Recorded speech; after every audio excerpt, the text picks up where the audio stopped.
Hello, happy home മേക്കറിന്റെ ഒരു പുതിയ വീഡിയോയിലേക്ക് നിങ്ങൾക്ക് എല്ലാവർക്കും സ്വാഗതം. ഇന്ന് നമ്മൾ അടിപൊളിയായിട്ടുള്ള ഒരു കോക്കനട്ട് പുലാവ് അതല്ലെങ്കിൽ തേങ്ങാച്ചോറിന്റെ റെസിപ്പിയുമായിട്ടാണ് വന്നിരിക്കുന്നത്. നമ്മളിതൊരു പുലാവ് സ്റ്റൈലിലാണ് ചെയ്യുന്നത്. ലഞ്ച് ബോക്സ് റെസിപ്പി ആയിട്ടാണ് ചെയ്യുന്നത്. കുട്ടികൾക്ക് എന്നും ചോറ് തന്നെ കൊണ്ടുപോകുമ്പോൾ ഒട്ടും ഇഷ്ടപ്പെടില്ലല്ലോ. അപ്പൊ അവർക്ക് ഇഷ്ടപ്പെടുന്ന രീതിയിൽ വളരെ സിമ്പിൾ ആയിട്ട് വളരെ ഈസി ആയിട്ട് തന്നെ ചെയ്യാവുന്ന ഒരു റൈസാണിത്. അപ്പൊ നമുക്ക് വേഗം തന്നെ റെസിപ്പി ഒന്ന് കണ്ടു നോക്കിയാലോ. അപ്പോൾ നമുക്കിന്ന് അടിപൊളിയായിട്ടുള്ളൊരു കോക്കനട്ട് റൈസ് അതല്ലെങ്കിൽ തേങ്ങാച്ചോറ് ഉണ്ടാക്കാം. അതിന് വേണ്ടിയിട്ട് ഞാനിവിടെ ജീരകശാല അരിയാണ് എടുക്കുന്നത്. അപ്പം നമുക്ക് 1.5 കപ്പ് ജീരകശാല അരി എടുക്കാം.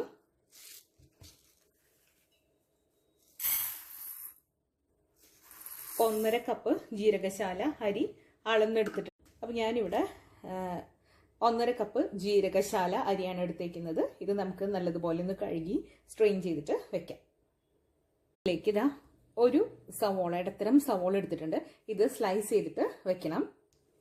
ഇനി ഞാൻ ഇതിലേക്ക് ചേർത്ത് കൊടുക്കുന്നത് ജിഞ്ചർ ഗാർലിക് പേസ്റ്റ് ആണ്. നിങ്ങളുടെ കയ്യിൽ ഇങ്ങനെ പേസ്റ്റ് ഇല്ലെങ്കിൽ ഒരു കുറച്ച് വെളുത്തുള്ളിയും അതുപോലെ ഒരു ചെറിയ കഷ്ണം ഇഞ്ചി, അതായത് വെളുത്തുള്ളിയുടെ പകുതി മതി കേട്ടോ ഇഞ്ചി, അത്രയും എടുത്തിട്ട് നല്ലതുപോലെ ഒന്ന് മിക്സ് ചെയ്തിട്ട് എടുത്താൽ മതി. അത് 1 ടീസ്പൂൺ നമുക്ക് ആവശ്യമായിട്ടുണ്ട്. ഇനി അതല്ല, ഒട്ടും മെനക്കെടാനായിട്ട് താല്പര്യമില്ലെങ്കിൽ ഇഞ്ചിയും അതുപോലെ വെളുത്തുള്ളിയും തീരെ പൊടിയായിട്ട് കട്ട് ചെയ്ത് ചേർത്താലും മതി. പക്ഷെ നമ്മൾ കുട്ടികൾക്കൊക്കെ കൊടുത്തയക്കുമ്പോൾ അവർക്കധികം ഇഞ്ചിയൊന്നും കഴിക്കാനായിട്ട് താല്പര്യം ഉണ്ടാവില്ല. അതുകൊണ്ട് പേസ്റ്റ് ചേർക്കുന്നതായിരിക്കും നല്ലത്.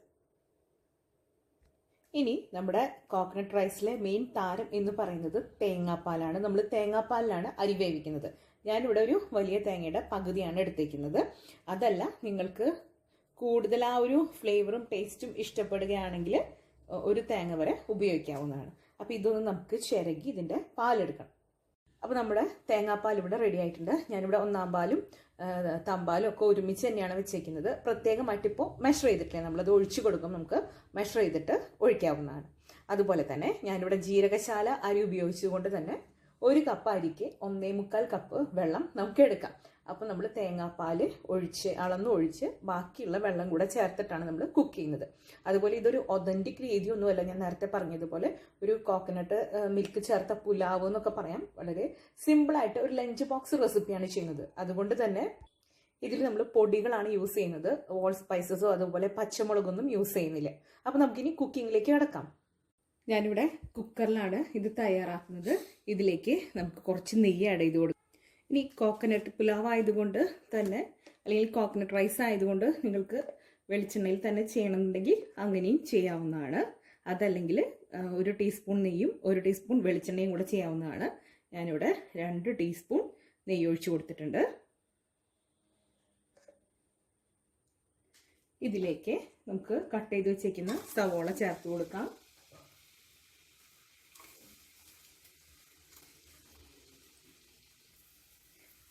ഇനി ഇത് നല്ലതുപോലെ ഒന്ന് വഴറ്റിയെടുക്കാം.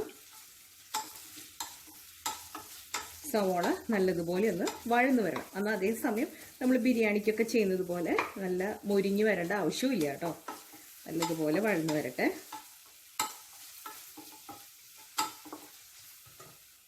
നമ്മുടെ സവോള വഴന്നു വന്നിട്ടുണ്ട്.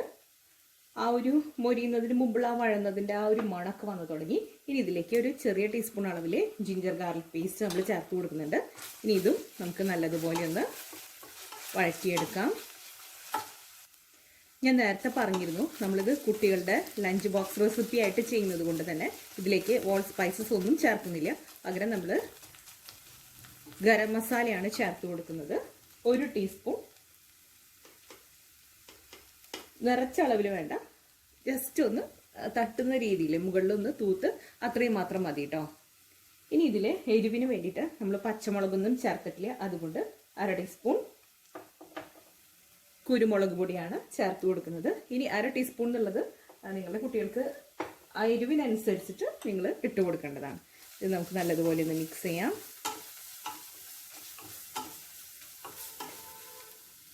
ഇനി ഇതിലേക്ക് നമ്മൾ കഴുകി വാലാൻ വെച്ചിരുന്ന അരി ഉണ്ടല്ലോ, ചേർത്ത് കൊടുത്തിട്ടുണ്ട്. ഇനി ഇത് നല്ലതുപോലെ ഒന്ന് മിക്സ് ചെയ്തിട്ട് എടുക്കാം.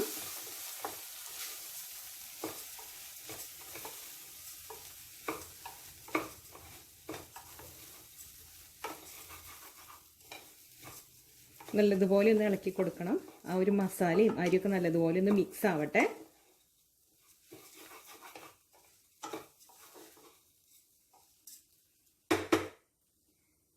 ഇനി നമുക്കിതിലേക്ക് നമ്മൾ എടുത്തു വെച്ചിരിക്കുന്ന തേങ്ങാപ്പാൽ ഒഴിച്ചു കൊടുക്കാം. തേങ്ങാപ്പാൽ ഒഴിച്ചു കൊടുക്കുമ്പോൾ മെഷർ ചെയ്തിട്ട് വേണം ഒഴിച്ചു കൊടുക്കാനായിട്ട്. 1 കപ്പ് അരിക്ക് 1.25 കപ്പ് തേങ്ങാപ്പാൽ, അതല്ലെങ്കിൽ വെള്ളം എന്ന കണക്കിലാണ് നമ്മൾ ഉപയോഗിക്കേണ്ടത്. നമ്മളിവിടെ തേങ്ങാപ്പാലാണ് ഉപയോഗിക്കുന്നത്. അപ്പോൾ ദാ 1 കപ്പ് 1.25, അതായത് നമുക്ക് 2 കപ്പ് തേങ്ങാപ്പാലാണ് കിട്ടിയേക്കുന്നത്. ബാക്കി നമ്മൾ വെള്ളം ചേർത്ത് കൊടുത്തിട്ടുണ്ട്, അതായത് ഒരു 1.25 കപ്പ് വെള്ളം കൂടെ ചേർത്ത് കൊടുത്തിട്ടുണ്ട്. ഇനി നമുക്കിത് നന്നായിട്ടൊന്ന് ഇളക്കി യോജിപ്പിക്കാം. നല്ലതുപോലെ ഒന്ന് മിക്സ് ചെയ്തിട്ട് എടുക്കാം. ഇനി നമുക്കിതിലേക്ക് ഉപ്പ് ചേർത്ത് കൊടുക്കാം. നമുക്കറിയാം, നമ്മളിങ്ങനത്തെ റൈസൊക്കെ ചെയ്യുമ്പോൾ എപ്പോഴും ഒരു പൊടിക്ക് ഉപ്പ് കയറി നിൽക്കണം, എന്നാലാണ് അത് കറക്റ്റ് കുക്കായിട്ട് വരുമ്പോൾ നമ്മുടെ റൈസിന് ആവശ്യമായിട്ടുള്ള ഉപ്പ് ഉണ്ടാവുള്ളൂ. ഇനി നമുക്കിത് അടച്ചു വെച്ച് ഒരു ചെറിയ ഫ്ലെയിമിൽ ഒരു 3 മിനിറ്റ് വെച്ചതിന് ശേഷം ഹൈ ഫ്ലെയിമിൽ ഒരൊറ്റ വിസിൽ വന്നാൽ നമുക്കത് ഓഫ് ചെയ്തിട്ട് വെക്കാം. അതിനുശേഷം ആ ഒരു പ്രഷറൊക്കെ കഴിഞ്ഞെടുക്കുമ്പോഴേക്കും നമ്മുടെ റൈസ് കറക്റ്റായിട്ട് കുക്കായിട്ട് വന്നിട്ടുണ്ടാവും. അപ്പം നമുക്കിത് അടച്ചു വെച്ച് വിസിൽ വെക്കാം. അപ്പോൾ നമ്മളിത് അടച്ച് വിസിൽ വെച്ചിട്ടുണ്ട്. ഇനി നമുക്ക് വെയിറ്റ് ചെയ്യാം. അപ്പം നമ്മുടെ റൈസ് ഇവിടെ കുക്കായി വന്നിട്ടുണ്ട്. നമ്മളിതാ ഒരു വിസിൽ വന്നിട്ട് ആ ഒരു പ്രഷറൊക്കെ കളഞ്ഞി എടുത്തിട്ടുണ്ട്. നമ്മൾ തുറന്ന വഴിക്ക് കയ്യിൽ ഉപയോഗിച്ചിട്ട് വല്ലാതെ ഇളക്കി മറിക്കരുത്, നമ്മുടെ റൈസ് കുഴഞ്ഞു പോകും. അതേസമയം നിങ്ങൾക്ക് അയ്യോ റൈസ് ഒട്ടുന്നുണ്ടോ എന്ന് തോന്നിയാലും ടെൻഷൻ അടിക്കേണ്ട. നമ്മൾ ജീര റൈസ് ആയതുകൊണ്ട് തന്നെ കുറച്ച് കഴിയുമ്പോഴേക്കും ഇത് നല്ലതുപോലെ വിട്ട് വരും. അപ്പോൾ നമുക്കൊരു 5 മിനിറ്റും കൂടെ ഇങ്ങനെ ഒന്ന് അടച്ചു വെച്ച് വെയിറ്റ് ചെയ്യാം. കോക്കനട്ട് മിൽക്ക് ചേർത്തിട്ടുള്ള പുലാവ് അല്ലെങ്കിൽ തേങ്ങാച്ചോറ് കൂടെ റെഡി ആയിട്ടുണ്ട്. നമ്മളിതൊരു ലഞ്ച് ബോക്സ് റെസിപ്പി ആയിട്ട് ചെയ്യുന്നത് കൊണ്ട് തന്നെ വറുത്തിടുന്ന കാര്യങ്ങൾ, സാധാരണയായിട്ട് നമ്മൾ തേങ്ങാ പുലാവൊക്കെ ചെയ്യുമ്പോൾ ആ ഒരു കോക്കനട്ടിൻ്റെ ഫ്ലേവർ കിട്ടാൻ വേണ്ടി തേങ്ങാക്കൊത്ത് വറുത്തിടുന്നത് നല്ലതാണ്. പക്ഷേ നമ്മുടെ കുട്ടികൾക്ക് അത് ഇഷ്ടമല്ലെങ്കിൽ അവോയ്ഡ് ചെയ്യാം. നമ്മൾ കുട്ടികൾ കഴിക്കാൻ വേണ്ടി അല്ലെങ്കിൽ കുട്ടികൾക്ക് ഇഷ്ടപ്പെടുന്ന രീതിയിൽ ചെയ്യുന്നത് കൊണ്ട് തന്നെ അവർക്ക് ഇഷ്ടപ്പെടുന്ന നട്ട്സ് അല്ലെങ്കിൽ കപ്പലണ്ടി ആണോ അണ്ടിപ്പരിപ്പാണോ തേങ്ങാക്കൊത്താണോ അതൊക്കെ നിങ്ങൾക്കറിയാലോ, അതിനനുസരിച്ചാണ് വറുത്തിടേണ്ടത്. ഞാനിവിടെ അണ്ടിപ്പരിപ്പും അതുപോലെ കുറച്ച് കറിവേപ്പിലയും വറ്റൽമുളകുമാണ് വറുത്തിടുന്നത്. ഞാനിവിടെ ഒരു കടായി വെച്ച് കൊടുത്തിട്ടുണ്ട്. ഇതിലേക്ക് വെളിച്ചെണ്ണയാണ് ഒഴിച്ചു കൊടുക്കുന്നത്. അതുപോലെ നമ്മൾ ഈ വെളിച്ചെണ്ണയിൽ നിന്ന് വറുത്ത് കോരി ഇടുകയാണ് കേട്ടോ ചെയ്യുന്നത്, അല്ലാതെ ഇതങ്ങനെ നമ്മൾ നമ്മുടെ ഈ ഒരു റൈസിലേക്ക് കൊട്ടുകയല്ല ചെയ്യണത്. നമുക്ക് ചൂടായ വെളിച്ചെണ്ണയിലേക്ക് കാഷ്നട്ട് ഇട്ട് കൊടുക്കാം. ഇനി നിങ്ങളുടെ കുട്ടികൾക്ക് കപ്പലണ്ടിയാണ് ഇഷ്ടമെങ്കിൽ അത് ചേർത്ത് കൊടുത്താലും മതി.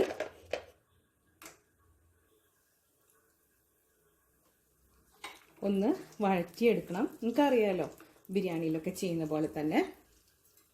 ഇനി ഇതിലേക്ക് കുറച്ച് കരിവേപ്പിലയും അതുപോലെ വറ്റൽമുളകും കൂടെ ചേർത്ത് കൊടുത്തിട്ടുണ്ട്. അതും കൂടെ ഇതിൻ്റെ കൂടെ ചേർന്നൊന്ന് ആയിക്കോട്ടെ. ഇനി നമുക്കിത് നമ്മുടെ റൈസിലോട്ട് ചേർത്ത് കൊടുക്കാം. ഇതുപോലെ തന്നെ നിങ്ങൾക്ക് മല്ലിയിലയും ഒക്കെ വേണമെങ്കിൽ ചേർത്ത് കൊടുക്കാം കേട്ടോ. നേരത്തെ പറഞ്ഞതുപോലെ നിങ്ങളുടെ ഇഷ്ടമാണ് അതൊക്കെ. ഇപ്പോൾ നമ്മുടെ അടിപൊളിയായിട്ടുള്ള കോക്കനട്ട് മിൽക്ക് ചേർത്ത പുലാവ് കൂടെ റെഡി ആയിട്ടുണ്ട്. അങ്ങനെ നമ്മുടെ വളരെ എളുപ്പത്തിൽ തയ്യാറാക്കാൻ പറ്റുന്ന വളരെ ഈസി ആൻഡ് ടേസ്റ്റി ആയിട്ടുള്ള കോക്കനട്ട് പുലാവ് അല്ലെങ്കിൽ തേങ്ങാച്ചോറ് ഇവിടെ റെഡി ആയിട്ടുണ്ട്. ഇത് നമ്മൾ ലഞ്ച് ബോക്സ് റെസിപ്പി ആയിട്ട് ചെയ്യുന്നത് കൊണ്ട് തന്നെ ഒരുപാട് വോൾ സ്പൈസസോ മുളകോ ഒന്നും തന്നെ ചേർക്കുന്നില്ല. നമ്മൾ ഈ വറുത്ത് ചേർക്കുന്നില്ലേ, ഫൈനൽ ആ ഒരു ഗാർണിഷിന് വേണ്ടിയിട്ടും ആ ഒരു എക്സ്ട്രാ ഫ്ലേവറിന് വേണ്ടിയിട്ടൊക്കെ ചേർക്കുന്നില്ലേ, അതും നമുക്ക് ലഞ്ച് ബോക്സിലേക്ക് വേണ്ടിയിട്ട് വേണമെങ്കിൽ ഒഴിവാക്കാവുന്നതാണ്. ഇനി ഇതിൻ്റെ കൂടെ അവർക്ക് നല്ല കട്ടി തൈര് അധികം പുളിയില്ലാത്തതാണ് താല്പര്യമെങ്കിൽ അത് കൊടുത്തുവിടാം. അതല്ലെങ്കിൽ ജസ്റ്റ് ഓനിയൻ സാലഡ് ആണെങ്കിൽ അത് കൊടുത്തുവിടാം. ഇനി അതും അല്ലെങ്കിൽ സോസ് ആയാലും കുട്ടികൾക്ക് എന്താണോ ഇഷ്ടപ്പെടുന്നത് അതിൻ്റെ കൂടെ കൊടുത്തയക്കാവുന്നതാണ്. ഇനി വലിയവർക്ക് കഴിക്കാനാണെങ്കിൽ ജസ്റ്റ് ഒരു പപ്പടവും പിക്കിളും കൂടെ ആയാലും അടിപൊളിയാണ്. അപ്പോൾ ഇന്നത്തെ ഈ റെസിപ്പി നിങ്ങൾക്ക് എല്ലാവർക്കും ഇഷ്ടപ്പെട്ടു എന്ന് ഞാൻ കരുതുന്നു. ഇഷ്ടപ്പെട്ടെങ്കിൽ ലൈക്ക് ചെയ്യാനും ഷെയർ ചെയ്യാനും സബ്സ്ക്രൈബ് ചെയ്യാനും മറന്നു പോകരുത്. അടുത്തൊരു അടിപൊളി റെസിപ്പിയുമായി വീണ്ടും കാണാം. അതുവരേക്കും താങ്ക് യു.